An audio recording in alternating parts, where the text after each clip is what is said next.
बच्चों ध्यान दीजिए, आयनन आयनन ऊर्जा का पहला पार्ट, आयनन ऊर्जा पहला पार्ट मैंने डाल दिया है वीडियो लेक्चर में। सेकंड पार्ट मैं डालने जा रहा हूं, इसको ध्यान से देखिएगा, यहीं से फिर कनेक्ट हो जाइएगा। पिछले चैप्टर में हमने पढ़ाया था factors affecting ionisation energy. Factors affecting ionisation यानी आयनन ऊर्जा को प्रभावित करने वाले कारक। इसमें मैंने कहा था कि हमारे आवर्त सारणी में कुल 118 तत्व हैं। क्या सभी 118 तत्वों की आयनन ऊर्जा बराबर होने वाली है? जवाब होगा नहीं। सभी 118 तत्वों की आयनन ऊर्जा बराबर नहीं हो सकती है। कारण क्या है, क्यों नहीं बराबर हो सकती? तो इसमें वैज्ञानिकों ने अध्ययन करना शुरू किया कि वो कौन कौन से कारण हैं जिसकी वजह से सभी तत्वों की आयनन ऊर्जा भिन्न भिन्न पाई जा रही है।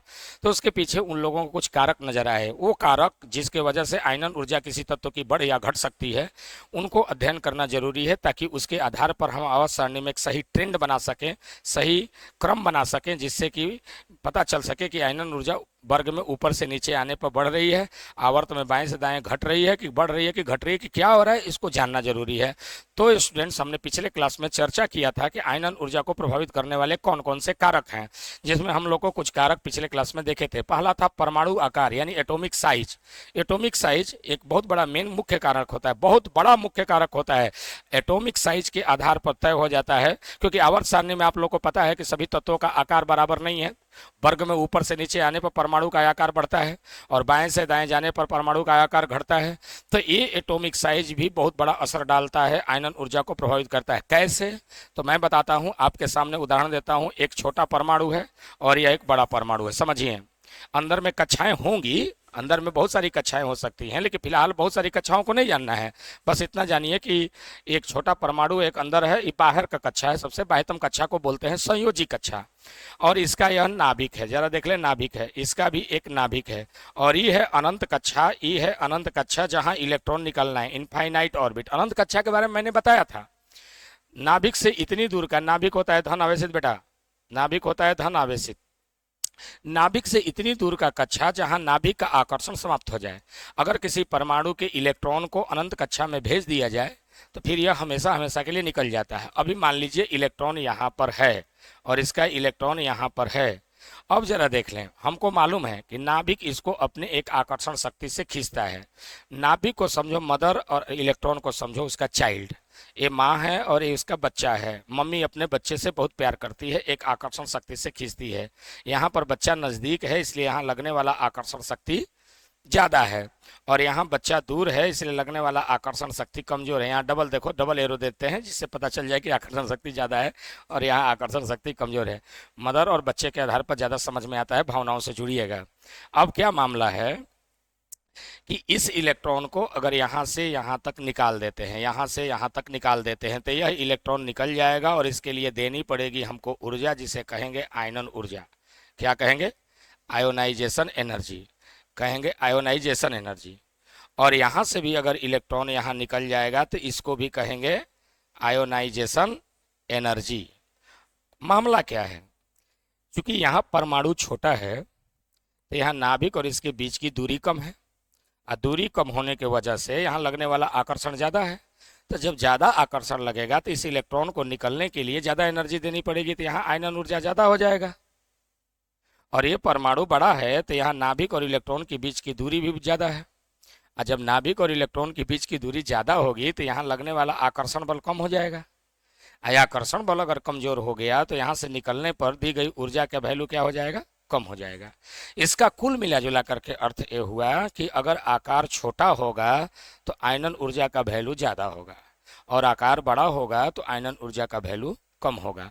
इसीलिए मैंने यहाँ पर कहा है कि आयनन ऊर्जा परमाणु आकार के व्युत्क्रमानुपाती होता है, यानी आकार बढ़ने पर आयनन ऊर्जा घटता है। उसके अलावा एक दूसरा कारक है प्रभावी नाभिकीय आवेश, जिसको जेड इफेक्टिव कहते हैं। यह हिंदी मीडियम का बैच है, आप लोग थोड़ा सा ध्यान से सुनिएगा। प्रभावी नाभिकीय आवेश जेड इफेक्टिव, इसको अंग्रेजी में कहते हैं effective nuclear charge. Effective nuclear charge क्या होता है ये मैंने पीछे के लेक्चर में पढ़ाया है, फिर भी एक बार रिपीट कर देता हूं।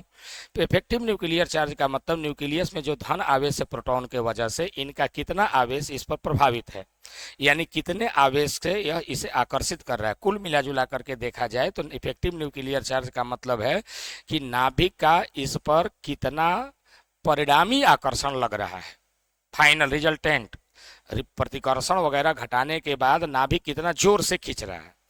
जरा सोचें, जो मम्मी अपने बेटे को बहुत प्यार करेगी यानी जोर से खींचेगी यानी जेड इफेक्टिव ज्यादा होगा, उससे इलेक्ट्रॉन निकालने में ज्यादा ऊर्जा देनी पड़ेगी। क्लियर क्लियर बात है। कहने का मतलब है कि अगर इसके नाभिक का प्रभाव इस पर ज्यादा होगा तो ये निकल नहीं पाएगा जल्दी, तब उसको ऊर्जा ज्यादा देनी पड़ेगी, किसी भी कंडीशन में ज्यादा देनी पड़ेगी। और यहाँ पर दूरी बढ़ने से नाभिक का इस पर प्रभाव कमजोर है यानी जेट इफेक्टिव इसका कम है, इसीलिए इलेक्ट्रॉन बड़ी आसानी से यहाँ से यहाँ निकल जा रहा है। कुल मिला जुला करके भाव ये हुआ कि जेड इफेक्टिव का मान बढ़ने पर यानी प्रभावी नाभिकीय आवेश का वैल्यू बढ़ने पर आयनन ऊर्जा का मान बढ़ता है। तो सेकंड पॉइंट हो गया कि जेड इफेक्टिव का मान बढ़ने पर आयनन ऊर्जा का मान बढ़ता है। तीसरा है आपको stable electronic configuration. Stable electronic configuration का मतलब होता है कि इसकी पोजीशन जरा देख लें, ये हमारे आवर्त सारणी में जिस पोजीशन पर मौजूद है, ये हमारा आवर्त सारणी में इसकी पोजीशन भी मायने रखती है। ये किसी न किसी कक्षक में उपस्थित है, उपकक्षा में उपस्थित है। तो क्या यह यहाँ से निकल पाएगा आसानी से कि नहीं निकल पाएगा? क्या इसको निकालने के लिए ज़्यादा ऊर्जा देना पड़ेगा कि कम ऊर्जा देने से ही निकल जाएगा? यह निर्भर करता है इसकी पोजीशन पर। पोजीशन का मतलब यह किस उपकक्षा में, किस कंडीशन में है। जैसे अगर यह अस्थाई है, स्टेबल है, तो फिर इसको निकालना मुश्किल काम है। इलेक्ट्रॉन संयोजी कक्षा का जो ये इलेक्ट्रॉन है जिसे हमें निकालना है आयनन ऊर्जा दे करके, वो इलेक्ट्रॉन अगर स्टेबल कंडीशन में है तो वहां से निकालना मुश्किल है। सवाल है कि कब स्टेबल होगा। जैसे आपको एक उदाहरण के द्वारा समझाता हूं कि दो लड़के हैं, दो घर के हैं।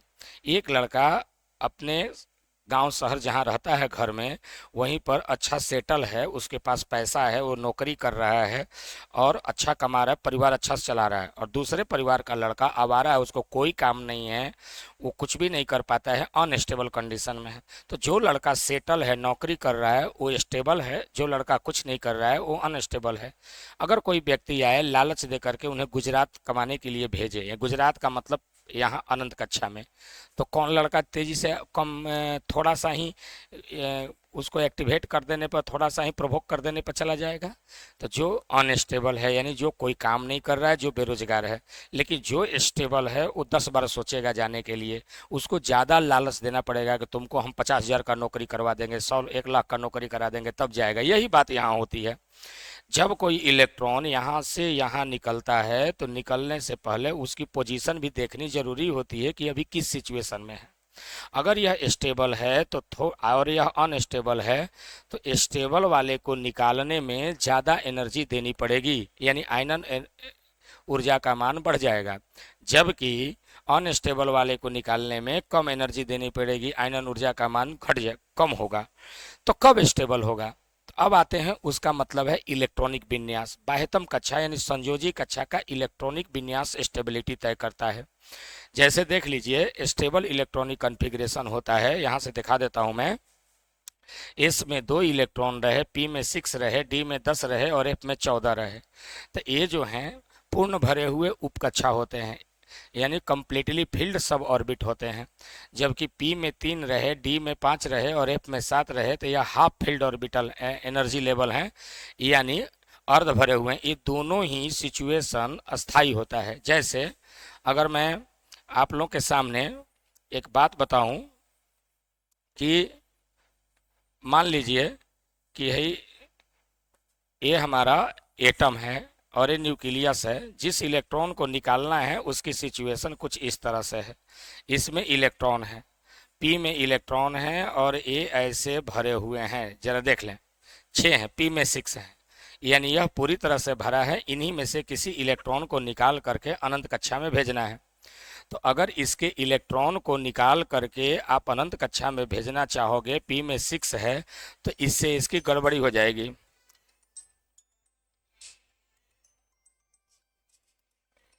कहा था कि क्लास ले रहे हैं बाद में, इससे इसकी गड़बड़ी हो जाएगी। क्या गड़बड़ी हो जाने वाली है?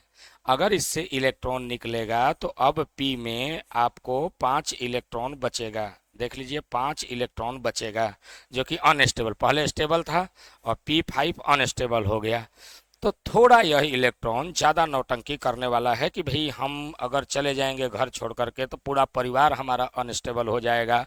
इसलिए जो स्टेबल इलेक्ट्रॉनिक कॉन्फ़िगरेशन वाले सब ऑर्बिट होते हैं, एनर्जी लेवल हैं, उनसे इलेक्ट्रॉन निकालना कठिन है, क्योंकि अगर उनसे इलेक्ट्रॉन निकल गया तो फिर वो सब ऑर्बिट अनस्टेबल हो जाता है, और कोई भी नहीं चाहेगा कि मेरा सब ऑर्बिट अनस्टेबल हो जाए।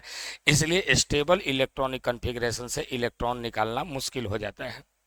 एक बात और है, और वो बात है चौथा number, penetration power. Penetration power का मतलब वेधन क्षमता। वेधन क्षमता का मतलब होता है कि वेधन क्षमता बढ़ने पर आई ई का वैल्यू बढ़ता है, आई ई का मान बढ़ता है, आई ई का मान बढ़ता है। वेधन क्षमता का क्रम जो है, वेधन क्षमता का क्रम अगर हम बात करें तो वेधन क्षमता का क्रम होता है एस की सबसे ज़्यादा, पी की उससे कम, डी की उससे कम और एफ की सबसे कम होती है। चौथा है वेधन क्षमता। कहते हैं कि जो ऑर्बिटल ज़्यादा कॉम्पैक्ट होता है, सघन होता है, उसमें इलेक्ट्रॉन प्रवेश कराना भी मुश्किल है, यानी बेधना भी मुश्किल है, और उससे इलेक्ट्रॉन निकालना भी मुश्किल होता है। एस ज़्यादा सिमेट्रिकल है, सममितीय है, नाभिक के करीब है, इसलिए एस से इलेक्ट्रॉन निकालना मुश्किल होता है। पी थोड़ा सा डंबल जैसा शक्ल का होता है, बिखरा होता है, विस्तृत रूप में होता है, इससे इलेक्ट्रॉन निकालना आसान है। डी और बिखरा है, डबल डंबल, ट्रिपल डंबल। तो एक क्रम याद रखेंगे कि एस से इलेक्ट्रॉन निकालना मुश्किल है, पी से और मुश्किल है, डी से और, एस से सबसे मुश्किल है, पी से थोड़ा आसान है, डी से और ज़्यादा आसान है, एफ से ज़्यादा आसान है। ये वेधन क्षमता के ऊपर निर्भर करता है। अब हम थोड़ी सी बात को आगे बढ़ाते हैं बेटा। आगे की बात क्या है, इसको थोड़ा ध्यान से देख लेना है। तो हम आगे की बात में देखते हैं। अब हम लोग देखने जा रहे हैं, देखिए order of ionisation energy in PT. आवर्त सारणी में आप लोग ध्यान दीजिए, थोड़ा सा बहुत जरूरी चीज़ है। अब हम लोग चार देख लिए प्रभावित करने वाले कारक। पहला था परमाणु का आकार। परमाणु का आकार का मतलब कि आकार बढ़ेगा, आयनन ऊर्जा घट जाएगी। दूसरा हमने पढ़ा प्रभावी नाभिकीय आवेश जेड इफेक्टिव। जेड इफेक्टिव बढ़ेगा, आयनन ऊर्जा बढ़ जाएगी। तीसरा हमने पढ़ा इलेक्ट्रॉनिक विन्यास, स्टेबल इलेक्ट्रॉनिक कॉन्फ़िगरेशन, यानी अस्थाई इलेक्ट्रॉनिक विन्यास। अर्ध भरे हुए और पूर्ण भरे हुए उपकक्षा का आयनन ऊर्जा थोड़ी ज़्यादा हो जाती है। और चौथा है पेनिट्रेटिंग पावर ऑफ ऑर्बिटल, यानी ऑर्बिटल कक्षकों का वेधन क्षमता।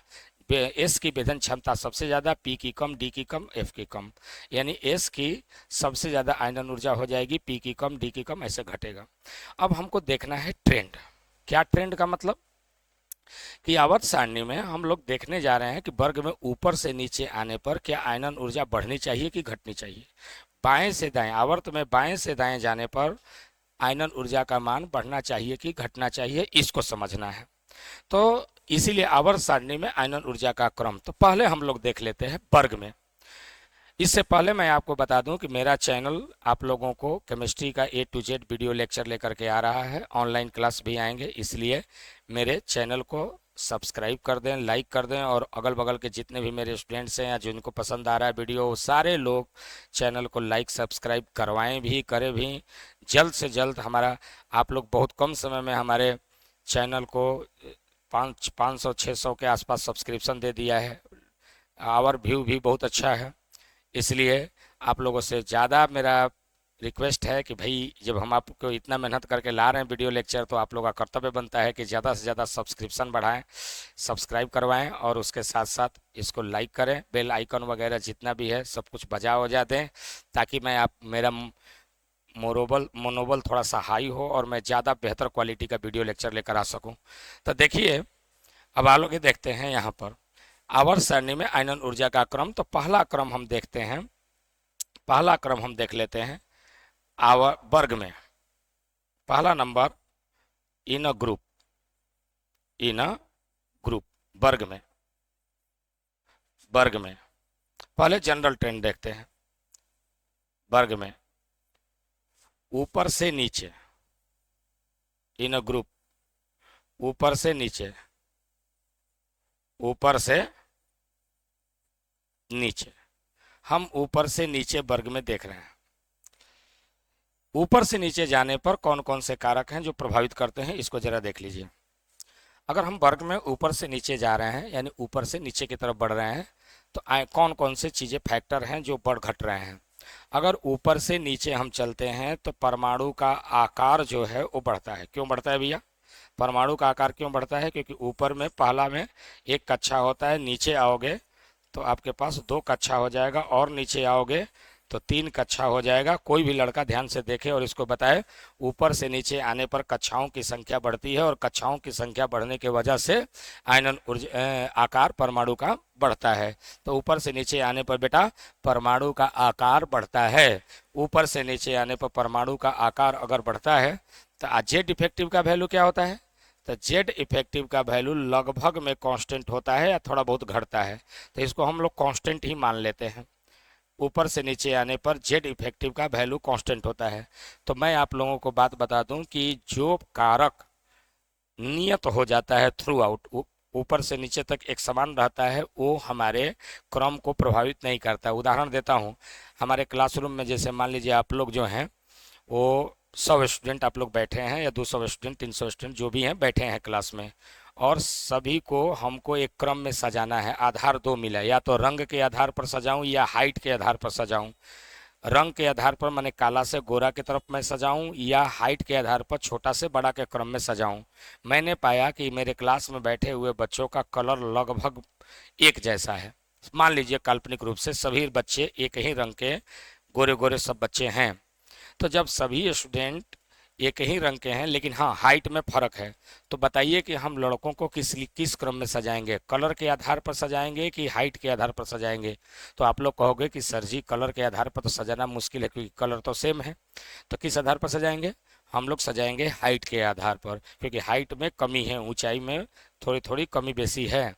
तो जो कारक सब में समान रूप से वितरित है, एक जैसा है, उस कारक को प्रभावहीन हो जाता है। हम उसी कारक को चुनते हैं जो सब में भिन्न भिन्न हो। तो यहाँ पर वर्ग में ऊपर से नीचे आने पर जेड इफेक्टिव कांस्टेंट है, तो जेड इफेक्टिव के आधार पर हम लोग चेक नहीं करेंगे। हम लोग चेक किस के आधार पर करने वाले हैं? आकार पर, क्योंकि ऊपर से नीचे आने पर परमाणु का आकार बढ़ता है। तो इस आधार पर हम चेक करेंगे कि भैया आयनन ऊर्जा का क्रम क्या होना चाहिए। तो और आकार अगर बढ़ेगा तो आयनन ऊर्जा का वैल्यू जो है अपने आप घट जाएगी। क्यों घट जाएगी भैया? क्योंकि आपको मालूम है कि आयनन ऊर्जा जो होती है वो आकार के व्युत्क्रमानुपाती होती है। बोलो, साइज यानी आकार के व्युत्क्रमानुपाती होती है। तो यहाँ पर एक बात आ गई कि वर्ग में ऊपर से नीचे आने पर जनरल ट्रेंड ये है कि आकार बढ़ने के कारण आयनन ऊर्जा का मान घटता है। फिर से सुन लें, वर्ग में ऊपर से नीचे आने पर आयनन ऊर्जा का मान घटता है क्योंकि परमाणु का आकार बढ़ता है। तो आप इसे नोट कर लें, उसके बाद यहाँ पर लैंग्वेज मैं एग्जाम्पल दे दूँ। सारे लोग नोट कर लीजिए, मैं लैंग्वेज लिख दे रहा हूँ। ये नहीं नोट करना है, ये बना करके यहाँ पर लैंग्वेज लिख लें। तो आप लोग इसको बना लीजिए और लैंग्वेज लिखिए। चलिए लैंग्वेज लिखिए, वीडियो को पॉज करके रोक करके बनाना था, और लैंग्वेज लिख लीजिए। वर्ग में ऊपर से नीचे आने पर आयनन ऊर्जा का मान घटता है। वर्ग में ऊपर से नीचे आने पर आयनन ऊर्जा का मान घटता है क्योंकि क्योंकि परमाणु आकार बढ़ता है। हो गया बात? अब हम थोड़ा एग्जाम्पल की तरफ चलते हैं कि एग्जाम्पल इसका थोड़ा सा देख लेते हैं। बेटा एग्जाम्पल में हम ले लेते हैं वर्ग वन। वर्ग वन में कौन कौन से तत्व हैं? तो है लीना की रब से फरियाद, है लीना का रब से फरियाद, है लीना का रब से फरियाद। फ्रेंसियम को छोड़ देते हैं, फ्रेंसियम रेडियो धर्मी तत्व है, रेडियो एक्टिव है, तो इसके गुण धर्म स्वभाव के बारे में उतनी जानकारी है, तो हम लोग सीजीएम तक लेते हैं। है लीना की रब से फरियाद, ऊपर से नीचे ऐसे है। तो बताइए आयनन ऊर्जा का क्रम क्या होना चाहिए? हाइड्रोजन की सबसे ज़्यादा, लिथियम की उससे कम, सोडियम की उससे कम, पोटेशियम की सबसे कम, सीजीएम की सबसे कम। आयनन ऊर्जा का क्रम सीजीएम का सबसे कम हो जाता है। क्लियर है बात? आयनन ऊर्जा का क्रम सबसे कम सीजीएम का हो जाता है। उसके बाद फिर से हम लोग देखते हैं, एक और वर्ग देख लो, वर्ग दो की भी देख लो। वर्ग दो में देख लो, वर्ग दो में बात करें तो बेटा मांगे कार, स्कूटर, बाप रोए। तो रोए मतलब रेडियम, रेडियम को छोड़ देते हैं, वो भी रेडियो एक्टिव है, उसकी बात क्या करनी है। तो वर्ग में ऊपर से नीचे आने पर पाते हैं कि इसकी आयनन ऊर्जा सबसे ज़्यादा, उसके बाद इसकी, उसके बाद इसकी, उसके बाद इसकी और फिर इसकी। इसी तरह से एक और वर्ग ले लो, कोई वर्ग ले लेते हैं, जैसे मान लो वर्ग 18 ही सीधे कर देते हैं। वर्ग 18 में ले लो, हे नानी आराम कर, हे नानी आराम कर, जिंदा रहेगी, जिंदा रहेगी तो टपकी हो जाएगी। हे नानी आराम कर, जिंदा रहेगी। हे मन हीलियम, नानी मन नियन, आराम का मीन्स आर्गन, कर मतलब क्रिप्टन, जिंदा मतलब जेनन, और रहेगी मतलब रेडॉन। ये हमारे तत्व हैं। इनमें से अगर क्रम बनाना है तो ऊपर से नीचे आयनन ऊर्जा घटेगी, तो सबसे ज़्यादा आयनन ऊर्जा हीलियम की, फिर नियॉन की, फिर आर्गन की, क्रिप्टन की, जेनन की और रेडॉन की, ईटीसी। ये हमारा जनरल ट्रेंड हो गया। अब हम बात कहाँ करने जा रहे हैं, ये तो वर्ग में हम लोग सामान्य ट्रेंड देख ले। अपवाद आएगा, जब एक्सेप्शन आएगा तो एक्सेप्शन की बात करेंगे। अभी एक्सेप्शन नहीं देख रहे हैं, अभी ये वर्ग में ऊपर से नीचे आने पर परमाणु का आकार बढ़ता है, ये बात दिमाग में रखिएगा। इसी आधार पर हम लोगों ने तय किया है। अब आते हैं हम लोग सीधे ग्रुप के बाद पीरियड में। दूसरा नंबर लेते हैं इन अ पीरियड। किसमें? In a period.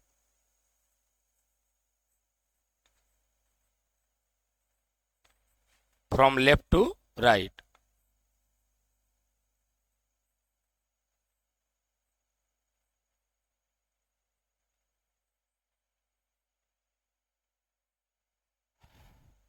आवर्त में बाएं से दाएं, आवर्त में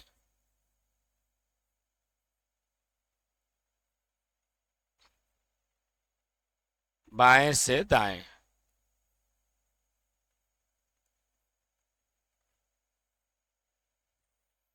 आवर्त में बाएं से दाएं की बात करते हैं। कौन कौन से कारक हैं जो आवर्त में हम आवर्त में बाएं से दाएं चल रहे हैं ऐसे, तो आवर्त में बाएं से दाएं जाएंगे तो कौन कौन से कारक हैं जो घट रहे हैं बढ़ रहे हैं, उसको पहले जान लो।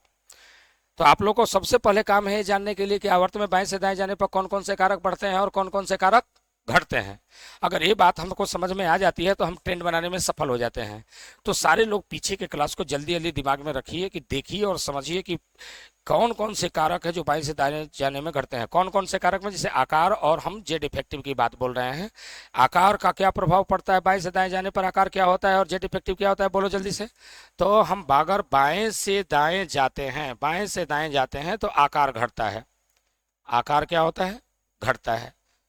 बाएं से दाएं जाने पर आकार घटता है। क्यों घटता है भैया? बाएं से दाएं जाने पर आकार घटता है। पहले आकार ऐसे था, फिर ऐसा होगा, फिर ऐसा होगा, फिर ऐसा होगा, फिर ऐसा होगा, फिर ऐसा होगा। बाएं से दाएं जाने पर आकार क्यों घटता है? क्या क्यों? क्योंकि कक्षाओं की संख्या घटती है? जी नहीं, कक्षाओं की संख्या बिल्कुल नहीं घटती। तो होता क्या है, कक्षा एक एक आवर्त में कक्षा की संख्या नियत रहती है। जैसे आवर्त 1 है तो आवर्त 1 में एक कक्षा। आवर्त 1 में हाइड्रोजन और हीलियम दो तत्व होते हैं, तो हाइड्रोजन में भी एक कक्षा, हीलियम में भी एक कक्षा। आवर्त 2 में, आवर्त 2 के कक्षाओं में, आवर्त 2 के तत्वों में दो कक्षाएं होती है। जैसे लिथियम के पास आवर्त 2 का है तो लिथियम के पास दो कक्षा है, लिथियम के बाद बेरिलियम के पास दो कक्षा है, कार्बन के पास दो कक्षा है, बोरॉन के पास दो कक्षा है, कार्बन के पास दो कक्षा, नाइट्रोजन, ऑक्सीजन, फ्लोरीन, नियन, सबके पास दो कक्षाएं। कक्षाओं की संख्या नियत रहती है। होता क्या है कि जब हम बाएं से दाएं जाते हैं तो परमाणु संख्या तो बढ़ता है बाएं से दाएं जाने पर। तो परमाणु संख्या बढ़ेगा तो नाभिक में धन आवेश बढ़ेगा, और जब नाभिक में धन आवेश बढ़ेगा तो यहाँ इलेक्ट्रॉन बढ़ेगा। तो इस पर लगने वाला अट्रैक्शन फोर्स इधर सीधा जाने में इसमें आवेश बढ़ गया, इससे इसमें आवेश बढ़ गया, इसमें और ज़्यादा आवेश बढ़ गया, इसमें और ज़्यादा आवेश बढ़ गया, इसमें और बढ़ गया और बढ़ गया। तो जैसे जैसे आप इधर से इधर आते हो नाभिक में आवेश बढ़ता है तो इस इलेक्ट्रॉन को जोर से खींचना शुरू कर देता है, और जोर से खींचने के कारण संकुचन हो जाता है, और इसी संकुचन के कारण लगातार आकार घटते जाता है। तो याद रखिएगा, बाएं से दाएं जाने पर परमाणु का आकार घटता है। अब परमाणु का आकार घटता है और चूंकि नाभिक में प्लस बढ़ रहा है तो खींचने की ताकत बढ़ती है, यानी जेड इफेक्टिव का वैल्यू जो है बाएं से दाएं जाने पर बढ़ता है। चलो बच्चों, याद है आप लोगों को कि बाएं से दाएं जाने पर जेड इफेक्टिव का वैल्यू बढ़ता है। जेड इफेक्टिव का वैल्यू क्यों बढ़ता है भी याद है? जेड इफेक्टिव का वैल्यू बढ़ता है क्योंकि बाएं से दाएं जाने पर नाभिक में धन आवेश बढ़ता है परमाणु संख्या बढ़ने के कारण। अब परमाणु संख्या बढ़ने के कारण जब जेड इफेक्टिव का वैल्यू बढ़ता है, अब देखिए बात को, तो जेड इफेक्टिव बढ़ेगा तो आकार घटेगा और जेड इफेक्टिव बढ़ेगा तो जाहिर सी बात है कि आकार घटेगा तो आयनन ऊर्जा का वैल्यू बढ़ेगा, आकार घटेगा तो आयनन ऊर्जा का वैल्यू बढ़ेगा, क्योंकि आयनन ऊर्जा आकार के व्युत्क्रमानुपाती होता है। देख लीजिए, मैंने पीछे क्लास में दिखाया था, देख लीजिए बात को।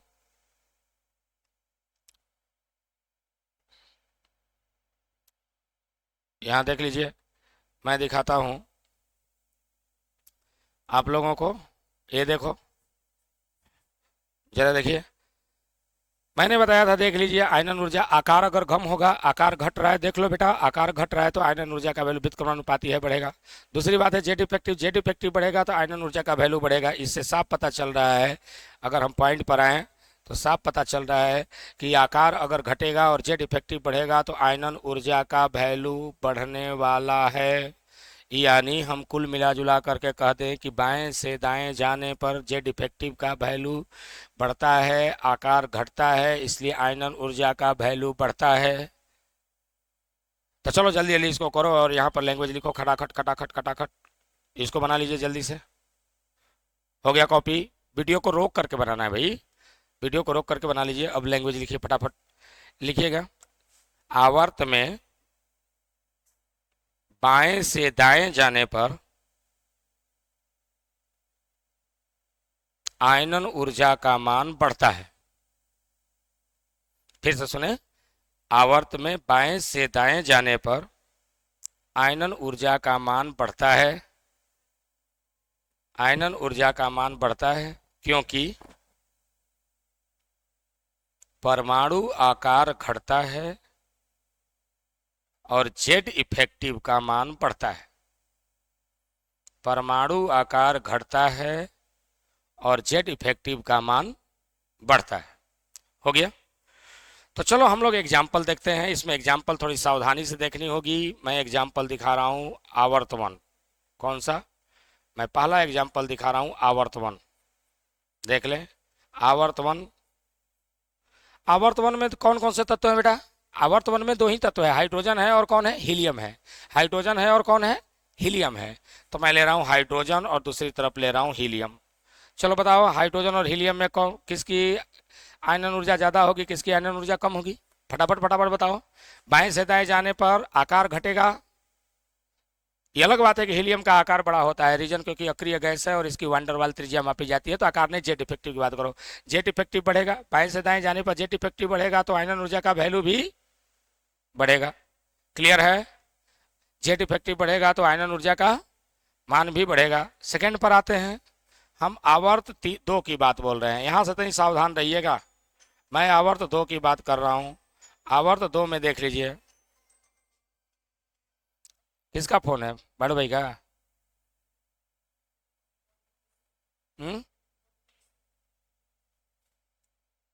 किसका? छोड़ दीजिए अभी। आवर्त देखिए, आवर्त दो में कौन कौन से तत्व है, जल्दी बोलो। लिथियम है, बेरिलियम है, याद आ रहा है, बोरॉन है, कार्बन है, नाइट्रोजन है, ऑक्सीजन है, फ्लोरीन है और नियन है। यही है। इसमें एक बात मुझे कहनी है। बात क्या कहनी है? बात में बात याद आ गया तो बात मैं कह देता हूं। बेरिलियम का थोड़ा सा सावधानी बरतिएगा। बेरिलियम में और नाइट्रोजन में थोड़ी सी सावधानी बच्चा लोग। क्यों सावधानी घेर दिया मैंने? यहां पर होने वाला है चेंज। क्या, किस चीज का चेंज? आयनन ऊर्जा के क्रम में चेंज होने वाला है। ये इधर उधर डाकने वाले हैं। रीजन बताता हूं क्यों, जरा देख लीजिए। ये बेरिलियम जो है, इसकी इलेक्ट्रॉनिक विन्यास पहले लिखिए, 1s2 2s2, 1s2 2s2 इसका है। 1s2 2s2 का मतलब कि पहले यहां पर हीलियम कर दूं, 1s2 हो गया और 2s2। अच्छा, 2s2 लिख दिए। अब इसका देखिए 7 है। इसका क्या है? 7 है परमाणु संख्या। तो 7 है तो इसकी इलेक्ट्रॉनिक विन्यास कैसे लिखाएगी बेटा? लिखाएगी हीलियम, 1s2 हीलियम हो गया। उसके बाद क्या लिखोगे? 2s2 और 2p3, 2p3। जरा देख लो, ये हो गया। क्यों मैंने लिखा इलेक्ट्रॉनिक विन्यास भैया? इलेक्ट्रॉनिक विन्यास मैंने क्यों लिख दिया ऐसा? तो जरा देख लें, इसी से इलेक्ट्रॉन निकलने वाला है। बेरिलियम का इलेक्ट्रॉन 2s2 से निकलने वाला है, एक इलेक्ट्रॉन यहां से निकलने वाला है। और जब यहाँ से एक इलेक्ट्रॉन निकलने वाला है तो क्या आसान होगा निकलना? नहीं, विरोध करेगा। क्यों विरोध करेगा? Because it is stable. यह क्या है? यह अस्थाई है। और जब कोई चीजें अस्थाई होती हैं तो उससे इलेक्ट्रॉन निकालना हो जाता है कठिन। मैंने कारण में लिखवाया है। मैंने कहा है कि जिस उपकक्षा में इलेक्ट्रॉन जिस उपकक्षा से निकलने जा रहा है उसकी अस्थायित्व तो चेक करना पड़ेगा। संयोजी कक्षा में जिस उपकक्षा से इलेक्ट्रॉन निकलने जा रहा है उसकी अस्थायित्व तो चेक करना पड़ेगा। अगर उपकक्षा अस्थाई हुआ तो वहां से इलेक्ट्रॉन निकलने के विरोध होगा थोड़ा, यानी निकलने वाला इलेक्ट्रॉन नखड़ा करेगा, यानी थोड़ा इतराएगा, बोलेगा कि हमको ज़्यादा घूस दीजिए तो ही गुजरात जाएंगे, यानी अनंत कक्षा में जाएंगे। इसका अर्थ यह है कि उसकी आयनन ऊर्जा थोड़ी बढ़ जाने वाली है। इसी तरह से इसमें देखिए यहाँ से इलेक्ट्रॉन किस में निकलेगा भाई? बाह्यतम कक्षा से ही इलेक्ट्रॉन निकलता है। नाइट्रोजन में भी बाह्यतम कक्षा से, और बाह्यतम कक्षा में कौन है? 2s और 2p।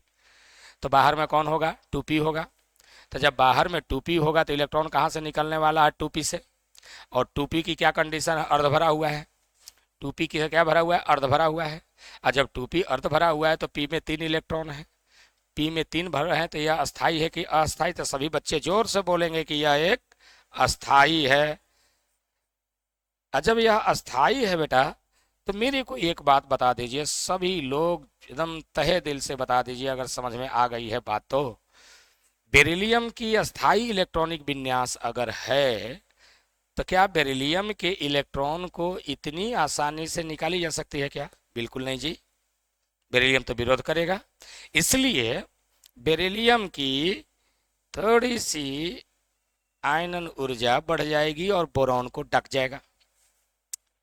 ऐसे तो पहले आता है बेरिलियम। सामान्य ट्रेंड ये है कि बेरिलियम इधर से इधर जाने पर आयनन ऊर्जा बढ़ती है, लेकिन बेरिलियम की आयनन ऊर्जा बोरॉन को ढक गया। क्यों? क्योंकि इसका इलेक्ट्रॉन करने लगा नौटंकी। कहा कि हम अस्थाई आदमी हैं, नौकरी पेशा वाले हैं, शांत बैठे हुए हैं, हमको अगर बाहर निकालोगे तो तुमको ज़्यादा घूस देना पड़ेगा। और घूस कितना? तो बोरॉन से ज़्यादा पार कर गया। दूसरी तरफ इसकी थोड़ी सी बात को समझ लीजिए, नाइट्रोजन भी यही काम करता है। नाइट्रोजन का भी तो p में 3 इलेक्ट्रॉन है और इसी में से एक इलेक्ट्रॉन निकालना है, तो यह नौटंकी मारेगा, बोलेगा कि हमको इतनी घूस ज़्यादा दोगे तो। इसलिए इसकी भी इलेक्ट्रॉन आयनन ऊर्जा ऑक्सीजन के बाद चला जाता है। तो अब अगर हम सही क्रम बनाएं, किसकी? आयनन ऊर्जा का सही क्रम, IE का सही क्रम, IE का अगर मैं सही क्रम बनाऊं तो क्या होगा बेटा? लिथियम, ध्यान दीजिएगा, लिथियम से ज्यादा आयनन ऊर्जा किसकी होगी? बोरॉन की। बेरिलियम की तो होगी, लेकिन बेरिलियम बोरॉन से भी आगे चला गया, इसलिए बेरिलियम आ जाएगा यहाँ पर। क्या मेरी बात समझ में आ गई? हाँ या ना?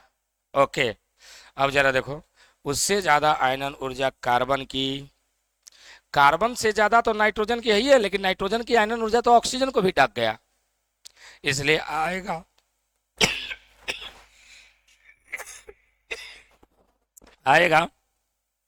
ऑक्सीजन, तब होगा नाइट्रोजन, तब फ्लोरीन, और अंत में होगा नियन। अरे हट रे, नियन होगा। ये हमारा IE का क्रम हो गया। तो दिमाग में रखिएगा, इनका क्रम डिस्टर्ब केवल यहाँ पर दो चीज़ें एक्सेप्शन मिली, बेरिलियम और उधर नाइट्रोजन। क्यों मिला? क्योंकि दोनों का अस्थाई इलेक्ट्रॉनिक विन्यास था, इसीलिए इन लोगों ने थोड़ा सा विरोध किया और इनकी आयनन ऊर्जा बढ़ गई। अब हम आते हैं आवर्त 3 में भी देख ले इसी प्रकार से। आवर्त 3, आवर्त 3 के तत्वों का नाम आप लोग को मालूम है, खटाखट खटाखट बोल सकते हैं। आवर्त 3 में कौन कौन तत्व है बेटा? तो पहले है सोडियम, सोडियम के बगल में मैग्नीशियम, मैग्नीशियम के बगल में क्या चीज? अल्युमिनियम, है ना? अल्युमिनियम के बगल में सिलिकॉन, सिलिकॉन के बगल में फास्फोरस, फास्फोरस के बगल में सल्फर, सल्फर के बगल में क्लोरीन, क्लोरीन के बगल में आर्गन। ये हैं हमारे आवर्त 3 के तत्व। इसमें भी क्रम एक दो जगह पर पक्का पक्का डिस्टर्ब हो गया है। जैसे मैग्नीशियम को घेरा मैंने मारा, इसका मतलब कुछ दाल में काला है यहाँ, और फिर मैंने मारा किसको? फास्फोरस को। यहाँ देख ले भैया, एकरों में दाल में काला है। इन दोनों जगहों पर दाल काला है कि पूरी दाल ही काली है? देख लो, हम चेक करते हैं। मैग्नीशियम देखिए, मैग्नीशियम का इलेक्ट्रॉनिक विन्यास अगर हम लिखें तो क्या लिखेंगे? लिखेंगे नियन 10 हो गया बेटा, और 3s में 2। और इसका लिखेंगे तो क्या लिखेंगे बेटा? लिखेंगे नियन, नियन के बाद 3s में 2 और 3p में, ओहो हो, घबरो मत, आए हाय, 3s में 2 और 3p, आई क्या हो जा रहा है रे आजकल, 3s में 2 और 3p में 3 इलेक्ट्रॉन है। देखो ध्यान से, चलिए ध्यान से देखिए इलेक्ट्रॉनिक विन्यास को। मैग्नीशियम का इलेक्ट्रॉनिक विन्यास जल्दी जल्दी बताओ, अस्थाई है कि अस्थाई है? यानी जहां से इलेक्ट्रॉन क्या कहां से निकलना है मैग्नीशियम में? तो 3s में, बाहर में है 3s में, 3s में s में कै गो इलेक्ट्रॉन है? 2 गो। तब कंप्लीटली फील्ड है ना, कंप्लीटली फील्ड है तो अस्थाई है कि अस्थाई? तो बोलोगे कि अस्थाई है। चलो भैया मान लो इसकी इलेक्ट्रॉनिक विन्यास अस्थाई है, तो चलो इसकी इलेक्ट्रॉनिक विन्यास क्या हो गई भैया? अस्थाई, अस्थाई हो गई। इसकी बताओ, इसके बाह्यतम कक्षा में क्या है? 3p में 2 इलेक्ट्रॉन और 3s में 2 इलेक्ट्रॉन और 3p में 2 इलेक्ट्रॉन, पानी दीजिएगा। 3p में 3 इलेक्ट्रॉन है, ये भी अस्थाई है। इलेक्ट्रॉन कहाँ से निकलना है? p में। p अर्ध भरा हुआ है कि नहीं भरा हुआ है? बिल्कुल भरा हुआ है। p में 3 इलेक्ट्रॉन है, p में 3, रुक जाइए मत काटिए मत काटिए मत काटिए मत काटिए, p में 3 इलेक्ट्रॉन है। नहीं नहीं, पॉज करिएगा तो फिर वहां से कटा हुआ जैसा लगता है। हाँ हाँ कटा हुआ लगता है, छोड़ दीजिए। 3p में पॉज किए थे क्या? हैं? कर दिए थे? मत कीजिए, कटा हुआ नहीं दिखना चाहिए, कंटिन्यू होना चाहिए। पानी पी लेंगे 2 मिनट के बाद, कहो प्यासे थोड़े मरे जा रहे हैं। देखिए, तो p में 3 इलेक्ट्रॉन है, p में 3 इलेक्ट्रॉन है बेटा, तो ये अस्थाई है, तो ये भी विरोध करेगा। देखो ये भी अस्थाई हो गया, ये भी क्या है? अस्थाई है। और मैंने अभी कहा था ना कि अस्थाई अगर इलेक्ट्रॉनिक विन्यास रहेगा तो इलेक्ट्रॉन निकालना कठिन हो जाएगा, तो यहाँ होने वाला है कठिन। सोडियम से ज़्यादा आयनन ऊर्जा, बाएं से दाएं जाने पर आयनन ऊर्जा बढ़ता है, यानी सोडियम से ज़्यादा मैग्नीशियम, मैग्नीशियम से ज़्यादा एल्युमिनियम होना चाहिए था, लेकिन एल्युमिनियम से ज़्यादा डाक गया कौन भैया? मैग्नीशियम। क्यों? क्योंकि मैग्नीशियम से इलेक्ट्रॉन निकालना आसान नहीं होगा। क्यों नहीं आसान होगा? क्योंकि इसकी आयनन ऊर्जा क्या हो गई? बढ़ गई, अस्थाई होने के कारण। इसी तरह से सिलिकॉन से ज़्यादा होना चाहिए फास्फोरस, अब फास्फोरस से ज़्यादा सल्फर है, लेकिन सिलिकॉन से फास्फोरस ज़्यादा है, लेकिन फास्फोरस से सल्फर ज़्यादा नहीं है, बल्कि ये डाक गया यहाँ पर। क्यों डक गया भैया? क्योंकि ये भी अस्थाई है, अस्थाई है तो विरोध करबे करेगा थोड़ा सा, इसलिए बढ़ गया। तो क्रम बताइए, तो आयनन ऊर्जा का अगर मैं क्रम बनाऊं, आयनन ऊर्जा का क्रम बनाऊं, तो देख लीजिए आई ई का क्रम, आई ई का अगर क्रम बनाऊं तो क्या क्रम हो जाने वाला है बेटा? क्रम हो जाने वाला है सोडियम से ज़्यादा हो जाएगा अल्युमिनियम, और ये मैग्नीशियम डाक करके यहाँ अल्युमिनियम के बाद चला गया, तो यहाँ हो गया मैग्नीशियम, मैग्नीशियम से ज़्यादा हो गया सिलिकॉन, सिलिकॉन से ज़्यादा सल्फर, और सल्फर को डाक गया फास्फोरस, और उसके बाद तो क्लोरीन, और उसके बाद हो गया आर्गन। ये हमारा इलेक्ट्रॉनिक विन्यास हमारा हो गया। तो ये हमारा जनरल ट्रेंड हो गया बेटा। जनरल ट्रेंड का मतलब हो गया कि वर्ग में ऊपर से नीचे आने पर आयनन ऊर्जा का मान घटता है, और आवर्त में बाएं से दाएं जाने पर आयनन ऊर्जा का मान क्या होता है जी? बढ़ता है। लेकिन जहाँ जहाँ अस्थाई इलेक्ट्रॉनिक विन्यास है वहाँ पर डक डक गया है, इस बात को ख्याल रखिएगा, दिमाग में रखिएगा। चलिए हम बात आगे की करते हैं, तो वीडियो को थोड़ा सा रोक दीजिए, पानी पी लें। इसको कॉपी करो फटाफट, तो सभी लोग पहले इसको कॉपी करो, तो खट खट खट खट, सारे लोग ध्यान दीजिए। अब इसको तो आप लोग नोट कर लिए हो, नोट करने के बाद आप लोग आइए आगे। अब अपवाद देखने जा रहे हैं हम लोग। अपवाद देखने का मतलब भाई, पीरियोडिक टेबल में नियम कानून के तहत 2 बातें समझ में आ गई कि वर्ग में ऊपर से नीचे आने पर परमाणु का आकार बढ़ता है, इसलिए आयनन ऊर्जा का मान घटता है। चलो ऊपर से नीचे मान लिया घटता है, ओके। बाएं से दाएं जाने पर आयनन ऊर्जा का मान बढ़ता है, ये बात भी हो गई। लेकिन क्या यह नियम सब जगह एक समान पालन होने वाला है? नहीं, कहीं कहीं अपवाद भी है, एक्सेप्शन जिसको हम बोलते हैं। तो हम लोग हेडिंग डालते हैं exception in order of ionisation energy. Exception, exception में जरा देखिए अपवाद में,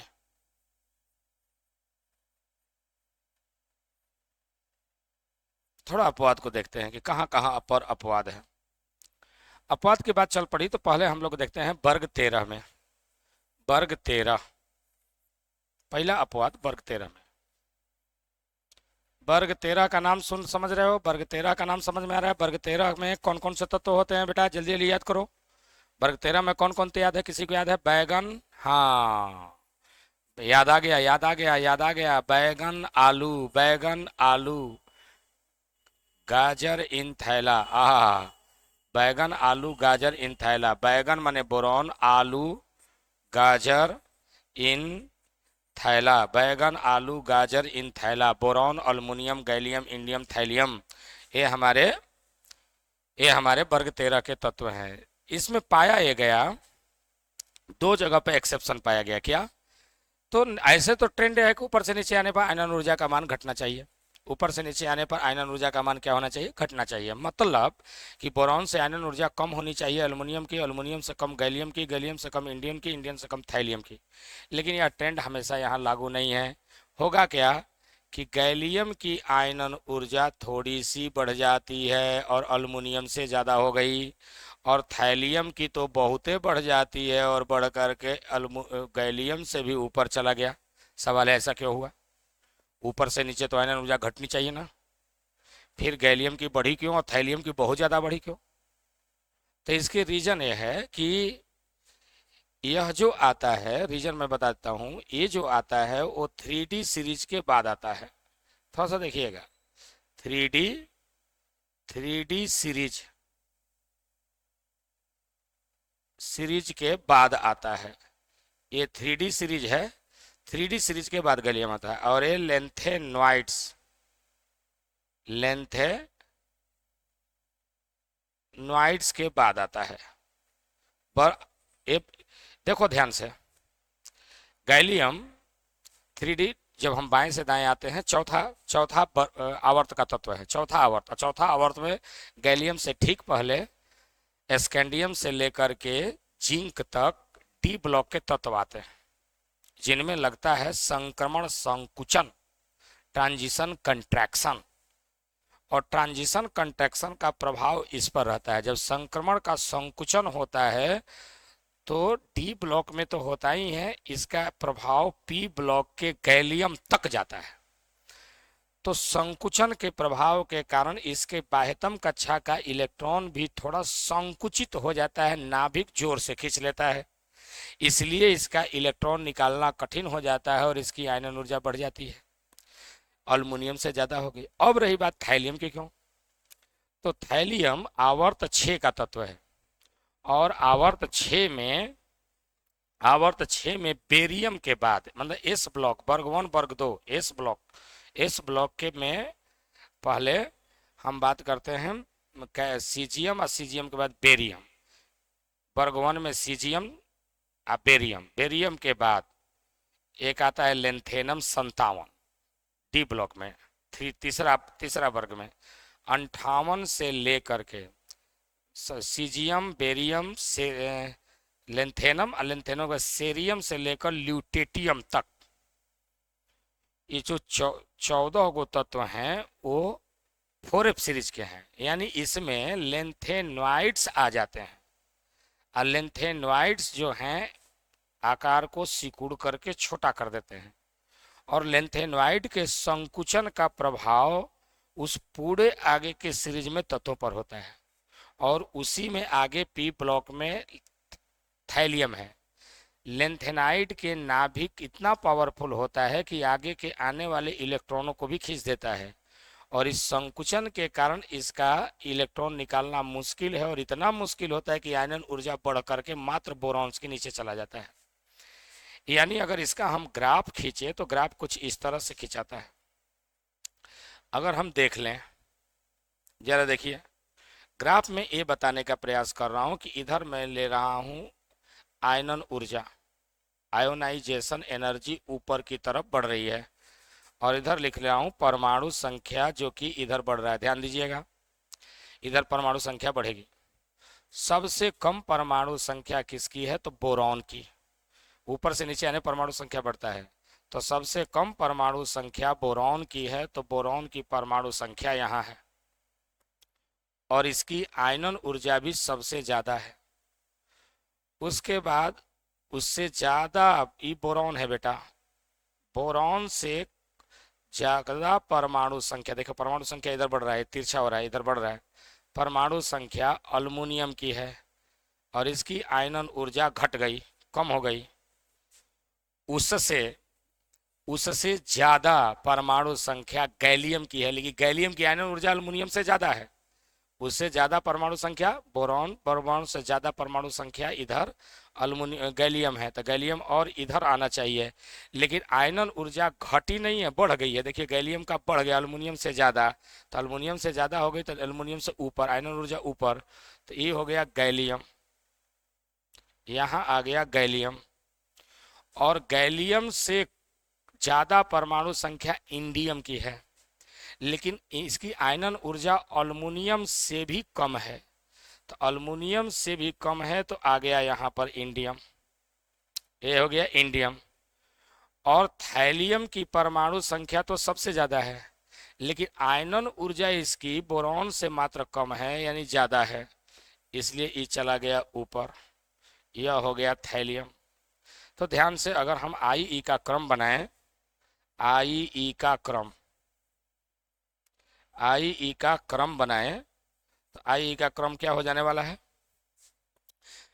सबसे नंबर 1 पर कौन है भैया? बोरॉन है, तो बोरॉन की आयनन ऊर्जा सबसे ज्यादा हो गई। उसके बाद कौन हो गई आयनन ऊर्जा? थैलियम की। थैलियम के बाद आयनन ऊर्जा किसकी हो गई? तो थैलियम के बाद गैलियम की। गैलियम के बाद आयनन ऊर्जा किसकी हो गई? तो अल्युमिनियम की। और सबसे कम आयनन ऊर्जा किसकी हो गई? इंडियम की। इसमें कारण क्या चीज़ है भैया? कारण क्या हो गया? आयनन ऊर्जा में परिवर्तन करने का कारण क्या हो गया? तो थैलियम में हो गया, कारण मैं बता देता हूं, कारण जरा देख लें। थैलियम में हो गया, कारण हो गया लेंथेनाइड संकुचन। लेंथेनाइड संकुचन के कारण संकुचन हो गया। और इसमें कारण क्या हो गया गैलियम में? इसमें कारण हो गया संक्रमण संकुचन। संक्रमण संकुचन, क्योंकि यह संक्रमण तत्वों के बाद आता है और यह लेंथेनाइड के बाद आता है। तो स्टूडेंट ये बहुत बहुत बहुत इंपॉर्टेंट है, एग्जाम में ये सब आने वाला चीज है और आते रहता है। ध्यान देने वाली बात है कि वर्ग 13 में क्रम सही नहीं है। वर्ग 13 में इसमें लेंथेनाइड संकुचन हो जाता है, इसलिए संकुचन सिकुड़ाव, संकुचन के कारण इसकी आयनन ऊर्जा बढ़ जाती है, इतनी बढ़ जाती है कि बोरॉन, देखो बोरॉन से थोड़ी ही कम रह जाती है। और गैलियम की संक्रमण संकुचन के कारण आयनन ऊर्जा बढ़ जाती है। ये हो गया हमारा एक एक्सेप्शन। अब आते हैं हम, यही एक्सेप्शन एक जगह और है, जरा इसको भी देख लीजिए। अभी आप लोग कॉपी मत करिएगा, थोड़ा सा देख लो, रुक जाओ, देख लो उसके बाद। तो हम लोग सेकेंड नंबर देखते हैं।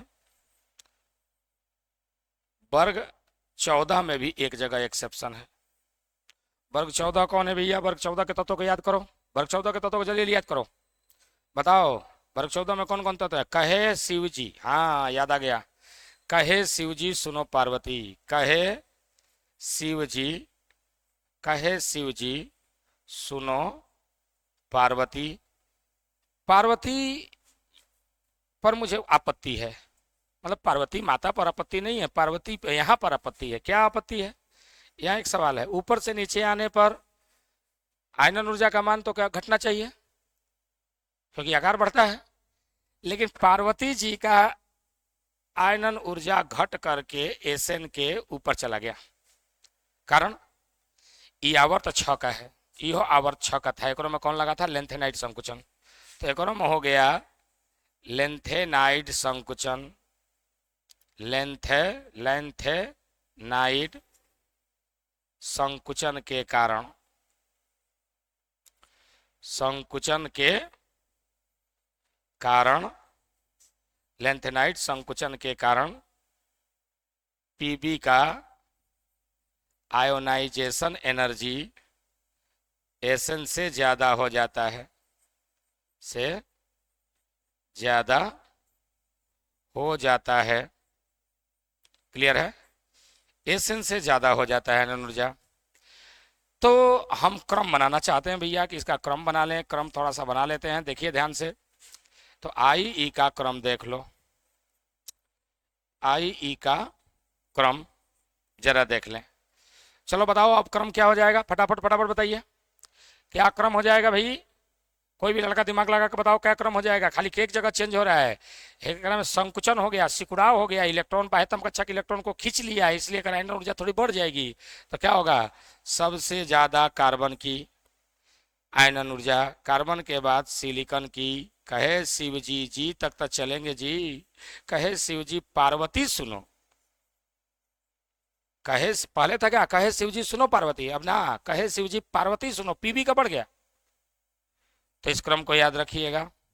चलो एक इसके बाद हम लोग एक एक्सेप्शन डी ब्लॉक में भी है, उसको फटाफट फटाफट देख ले, तब हम वीडियो लेक्चर को समाप्त करेंगे। आज का वीडियो लेक्चर इतना ही पढ़ाए थे ना। आज के क्लास में लाइन कटने की वजह से मुझे रिकॉर्डिंग करना पड़ रहा है, क्योंकि मैंने आप लोगों को वादा किया था कि लाइव अगर क्लास में वो अचानक से बिजली चली गई थी, जिसके चलते रिकॉर्डिंग बाधित हो गया था। तो अब मैं आप लोगों को अलग से लाइन आया है बजाबते, तो मैं रिकॉर्डिंग करके आप लोग को डाल रहा हूँ, ठीक है। तो इसको थोड़ा ध्यान से देखिएगा, सारे लोग ध्यान से देखें बच्चा। कि अब हम देते हैं वर्ग डी ब्लॉक में, डी ब्लॉक में, डी ब्लॉक में भी एक्सेप्शन है। डी ब्लॉक में वर्ग में ऊपर से नीचे है। देखिए अगर हम बात करते हैं वर्ग 3 की, किसकी, वर्ग 3 की, वर्ग 3 में कोई एक्सेप्शन नहीं है। 3D सीरीज आवर्त 4 में जो डी ब्लॉक है, डी स्कैंडियम से लेकर के कहां तक, स्कैंडियम से लेकर जिंक तक, ये जो है 3D है, 3D सीरीज के तत्व है। 3D सीरीज के तत्व क्यों है, क्योंकि तीसरा डी में इलेक्ट्रॉन भरते हैं, 3D1 3D2 ऐसे करके इलेक्ट्रॉन भरता है, 3D10 तक जाता है, स्कैंडियम से जिंक तक। ये दोनों 3D सीरीज के तत्व हैं। दूसरा का उसके नीचे आवर्त 5, आवर्त 5 में 4D में जाता है, एट्रियम से लेकर के कैडमियम तक, एट्रियम से कैडमियम तक 4D में इलेक्ट्रॉन जाता है। और ये 4D सीरीज के तत्व हैं, 4D1 से लेकर के 4D10 तक, कैडमियम तक। उसके बाद सीधे चले आइए 5D सीरीज, 5D सीरीज आवर्त 6 के तत्वों को आते हैं, इसमें 5वें डी में जाता है लेंथेनम, एक इधर हो गया, और लेंथेनम के बाद से सीधे चले जाइए तो मरकरी तक, बीच में आता है। लेंथेनाइड को छोड़ दीजिएगा 14 तत्वों को, सेरियम से लेकर ल्यूटेटियम तक। उसके बाद हम लोग सीधे देखते हैं, बात करते हैं हम लोग हॉफनियम से लेकर के सीधे मरकरी तक, यानी इधर लेंथेनम, लेंथेनम के बाद 14 तत्व, सेरियम से लेकर के ल्यूटेटियम तक छोड़ दीजिए आवर्त सारणी में। उसके बाद हॉफनियम से लेकर के सीधे मरकरी तक, ये जो तत्व हैं वो कहलाते हैं आपको 3D सॉरी 5D सीरीज के तत्व होते हैं। तो 3D सीरीज में कौन हो गया जी, 3D सीरीज में हो गया स्कैंडियम से लेकर के, सॉरी हाँ स्कैंडियम से लेकर जिंक तक। और दूसरा हो गया 4D सीरीज में कौन हो गया, एट्रियम से लेकर के, एट्रियम से लेकर के कैडमियम तक। 5D सीरीज में कौन हो गया, तो 5D सीरीज नीचे है, 5D सीरीज में हो गया आप लोगों को लेंथेनम, लेंथेनम के बाद 14 तत्व तो छोड़ देना है। उसके बाद हॉफनियम से लेकर के मरकरी तक, ये हमारे 3D 4D 5C, 3D ऊपर 4D नीचे 5D नीचे। ऊपर से नीचे आने पर देख लो भैया, ऊपर से नीचे आने पर आयनन ऊर्जा का 3D से आयनन ऊर्जा ज़्यादा होनी चाहिए 4D की, 4D से ज़्यादा होनी चाहिए 5D की, एक क्रम होना चाहिए। लेकिन 3D में केवल यह क्रम लागू होगा, 4D में यह क्रम लागू नहीं होने वाला है। जरा देख लें, सॉरी वर्ग 3 में केवल लागू होने वाला है। वर्ग 3 में आयनन ऊर्जा 3D की सबसे ज़्यादा होती है, उसके बाद कम हो जाती है 4D की, और सबसे कम हो जाती है 5D की। ध्यान दीजिएगा, 3D की आयनन ऊर्जा सबसे कम होती है, ये आप लोगों को बात समझ में आनी चाहिए। 3D की आयनन ऊर्जा सबसे कम, मेरी बात समझिए, 3D की आयनन ऊर्जा सबसे, सॉरी वर्ग 3 में 3D की आयनन ऊर्जा सबसे ज़्यादा, ऊपर वाले का सबसे ज़्यादा, नीचे आए तो 4D, 4D की आयनन ऊर्जा घट गई, 5D की आयनन ऊर्जा और घट गई। यहाँ पर नियम उल्लंघन नहीं हुआ है। लेकिन सीधे हम चलते हैं वर्ग में, कौन सा वर्ग जी, तो हम चल रहे हैं वर्ग, वर्ग चल रहे हैं, चल रहे हैं वर्ग 4, वर्ग 4 5 6 और वर्ग 10 में हम बात कर रहे हैं। इन 4 वर्गों की स्टोरी मैं कहने जा रहा हूँ। 4 वर्ग की स्टोरी ये है कि उल्टा हो जाता है, 3D से ज़्यादा 4D की हो जाता है और 4D से ज़्यादा 5D का हो जाता है ना नुरजा। इन 4 जगहों पर मामला उलट गया। अब हम आते हैं सीधे वर्ग, बाकी के वर्ग कौन कौन बच गया वर्ग, तो वर्ग बच गया, वर्ग 4 5 6 हो गया।